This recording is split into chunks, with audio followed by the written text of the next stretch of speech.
Hello, කොහොමද ඉතින් ඔයාලට? ඉතින් The Money Show YouTube channel එකෙන් අපි forex trading වලින් income source එකක් හදාගන්න විදිය ගැන කතා කරන tutorial series එකේ first episode එක තමයි මේක. අපි මේ episode එකෙන් කතා කරන්න බලාපොරොත්තු වෙනවා forex කියන්නේ මොකක්ද සහ අපි කොහොමද forex trading වලින් income source එකක් හදාගන්න කියන වගේ ගැන basic දේවල් ටිකක්. ඔයාලා මේ වීඩියෝ එක බලන අතරතුරේදී මේ වීඩියෝ එකේ අපි කතා කරන දේවල් ගැන තේරෙන්නේ නැති හරි ප්‍රශ්නයක් හරි තියෙන තැනක් තියෙනවා නම් ඔයාගේ ප්‍රශ්නේ comment section එකේ mention කරන්න. ඒ වගේම තමයි ඉස්සරහට රිලීස් වෙන වීඩියෝස් බලන්න අපේ channel එකට subscribe කරලා alert notification එක enable කරලා තියාගන්න. හරි. forex කියන්නේ ඇත්තටම වචන කිහිපයක shorten version එකක්. foreign currency exchange කියන වචන තුනේ කෙටි යෙදුමක් විදිහට තමයි අපි forex කියලා හඳුන්වන්නේ. foreign කියන වචනයෙන් FOR උත් ඊට පස්සේ exchange කියන වචනයෙන් EX උත් එකතු වෙලා තමයි forex කියන නම හැදිලා තියෙන්නේ. ඉතින් අපි දැනුවත් හෝ නොදැනුවත්ව forex trading කරන අවස්ථා ඕන තරම් තියෙනවා. ඔයාලා මේ දවස්වල ලංකාවෙන් එළියට ස්ටඩීස් වලට එහෙම යන්න try කරනවා නම් ඔයාලා tuition fee එක ගෙවන්න එහෙම plan කරනවා ඇති. එතකොට ඔයාලට යුනිවර්සිටි එකෙන් කියනවා වෙන්න පුළුවන් British pound 6000ක payment එකක් කරන්න කියලා. හැබැයි ඔයා ලංකාවේ ඉන්න කෙනෙක් නම් ඔයා ගාව තියෙන රුපියල්. ඒ වුණාට ඔයාට tuition fee එක ගෙවන්න British pound ඕන වෙනවා. එතකොට ඔයාට සිද්ධ වෙනවා ඔයා ගාව තියෙන රුපියල් විකුණලා British pound අරගෙන ඔයාගේ payment එක කරන්න. එතනදිත් වෙන්නේ forex transaction එකක්. අපි තව උදාහරණයක් ගත්තොතින් එහෙම ඔයාලා eBay හරි AliExpress හරි orders place කරනවා වෙන්න පුළුවන්.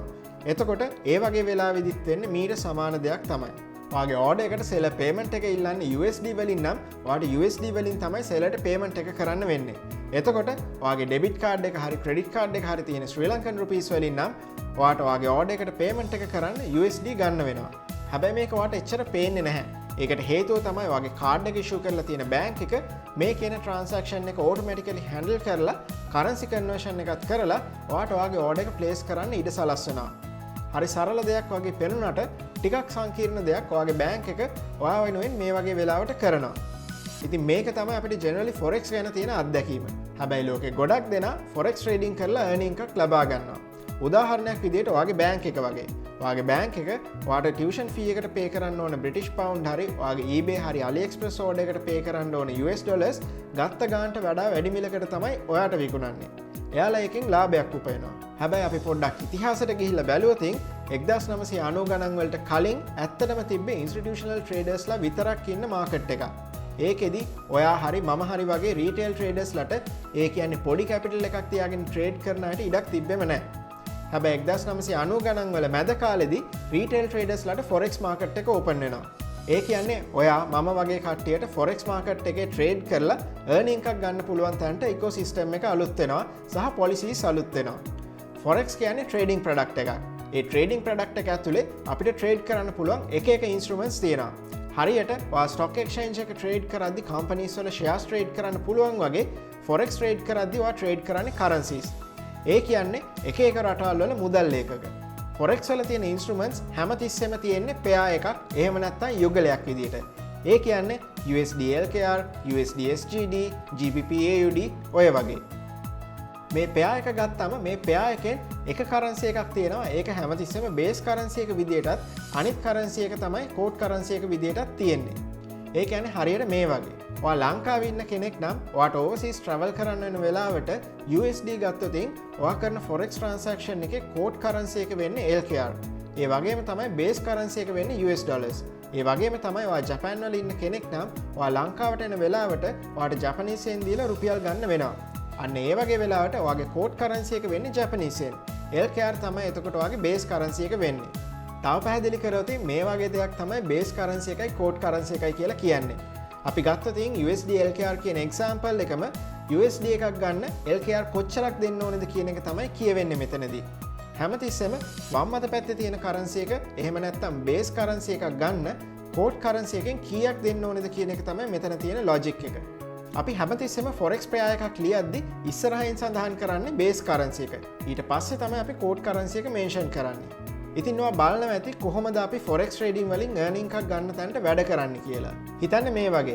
අද US dollar එකක් ගන්න LKR වලින් යනවා 295ක් වගේ ගාණක්. මේ ටියුටෝරියල් සීරීස් එක ඉස්සරහට ඉගෙන ගන්න ෆන්ඩමෙන්ටල් ඇනලිසිස් සහ ටෙක්නිකල් ඇනලිසිස් යූස් කරලා ඔයා ඇකියුරසි එකකින් වැඩි ප්‍රෙඩික්ෂන් එකකට එනවා US ඩොලර් එක 310ට වගේ යයි කියලා. ඔයාට පුළුවන් කමක් තියෙනවා ඒ වගේ අවස්ථාවක US ඩොලර්ස් 10000ක් රුපියල් 295 ගානේ අරගෙන USD LKR රේට් එක 310ට වගේ එද්දි සෙල් කරන්න. එතකොට ඔයාගේ ලාභය තමයි රුපියල් 1,50,000ක්.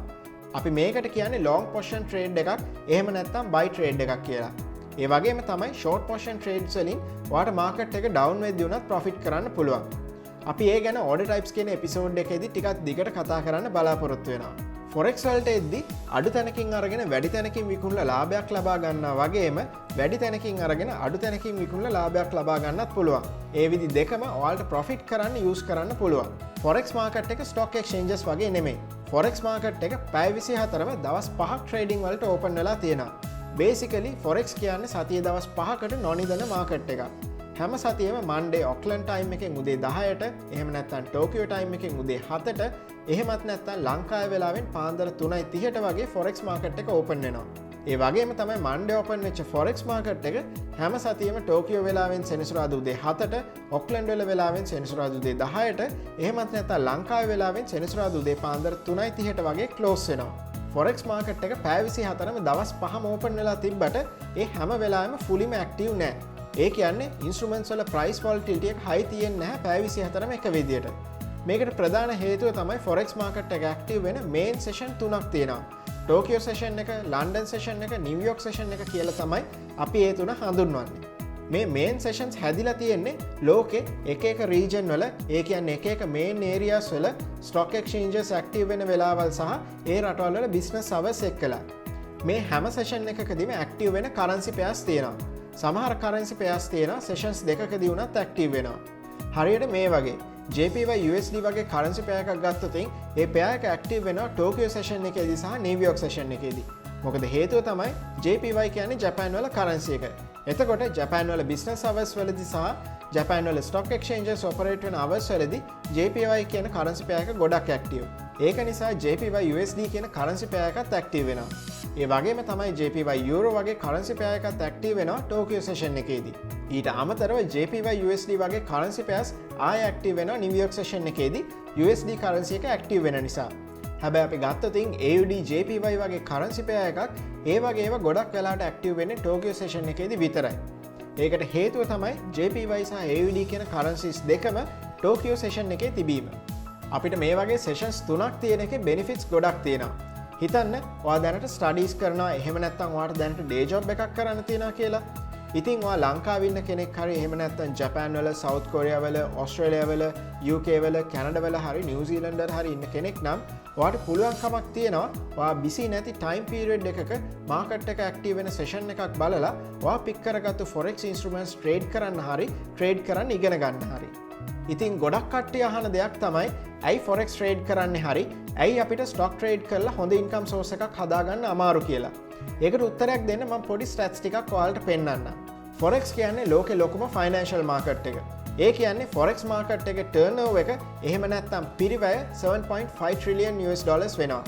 ඒක අපි compare කරොත් market size එකෙන් ලොකුම stock exchange එක වෙච්ච New York stock exchange එකත් එක්කලා New York stock exchange එකේ දවසක turnover එක averagely තියෙන්නේ 18.9 billion US dollars විතරයි.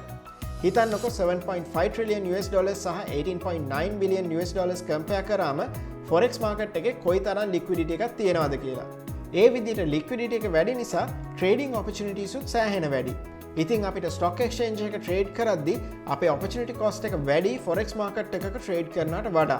ඒකට හේතුව තමයි අපි stock exchange එක trade කරොත් අපේ තියෙන පොඩි capital එකක් නම් අපිට අපේ capital එක trade එකකට invest කරලා තියන්න වෙන time එක වැඩි අපි forex market එකේ instrument එකක් trade කරන්න invest කරනවට වඩා.